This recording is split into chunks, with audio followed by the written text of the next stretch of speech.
Let's go ရဲ့ home tour season လေးကနေကြိုဆိုလိုက်ပါတယ်။ကျွန်တော်ဒီအိမ်လေးရဆိုလို့ရှိရင်တော့ modern minimalist ကိုမှ color themes အနေနဲ့ကတော့အပြာနဲ့ဝတ်ထုံးလေးကိုပေါင်းစပ်ပြီးတော့လုပ်ထားတာဖြစ်ပါတယ်ရှင်။ဒီ mini condo လေးမှာထူးခြားချက်အနေနဲ့ကကြတော့ original floor plan လေးရောက်ကအဆောင်လေးဖြစ်နေတာပါနော်။ကျွန်တော်ဒီစောင်းနေတဲ့ဟာလေးကိုကျွန်တော်တို့ဒီအားနဲ့ချက်တစ်ခုအနေနဲ့အပြစ်နာအစားတစ်ခုအနေနဲ့မထားဘဲနဲ့ wall art ပုံစံလေးပေါ့နော်ဒီလိုမျိုး creation လေးလုပ်ပြီးတော့ curve ပုံစံလေးလုပ်လိုက်တာပေါ့နော်။ဟုတ်ပြီးတော့ဒီ floor တွေမှာဆိုလို့ဒီနေ့ကျမတို့ကဒီ parquet ဆို parquet ဒီလိုမျိုးကြွေပြားဆိုပြီးတော့မထားဘဲနဲ့ဒီ kitchen နဲ့ဒီဘက်နောက်ပိုင်းတွေ wet area တွေအတွက်ဆိုလို့ရှိရင်ဒီလိုမျိုး tiles ကိုသုံးထားပြီးတော့တခြားဒီ living တို့ bedroom တို့မှာဆိုလို့ရှိရင်တော့ဒီလို SPC floor လေးတွေကိုခင်းထားပေးရဖြစ်ပါတယ်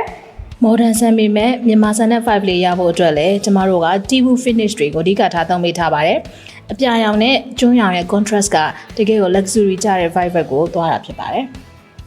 functionally ဖြစ်မှုအပိုင်းမှာဆိုလို့ရှိရင်လည်း dressing table တွေ wardrobe တွေကိုနေရာလွတ်မရှိအောင်လို့တေချာလေးစနစ်တကျထည့်သွင်းပေးထားပါတယ်။ရိုးရှင်းမှုတွေထဲမှာထူးခြားတဲ့အလှတရားတွေကိုဖော်ဆောင်ရတာကကျွန်တော် Let's go ရဲ့ထုံးစံပါပဲ။မိတ်ဆွေတို့လည်းကိုယ့်ရဲ့အိမ်မက်ထဲကအိမ်လေးကိုခုလိုမျိုးစိတ်တိုင်းကြဖန်တီးချင်တယ်ဆိုလို့ရှိရင်ကျွန်တော်တို့ရဲ့ Let's go အခုပဲဆက်သွယ်လိုက်ပါနော်။ဆက်သွယ်လို့ရတဲ့ဖုန်းနံပါတ်လေးကတော့0942113987ပဲဖြစ်ပါတယ်ရှင်။ဒီ window seat လေးကကြတော့ကျမတို့ကအိမ်မှာမနက်ပိုင်းစာအုပ်ဖတ်ချင်တာပဲဖြစ်ဖြစ် coffee တောက်ချင်တာပဲဖြစ်ဖြစ်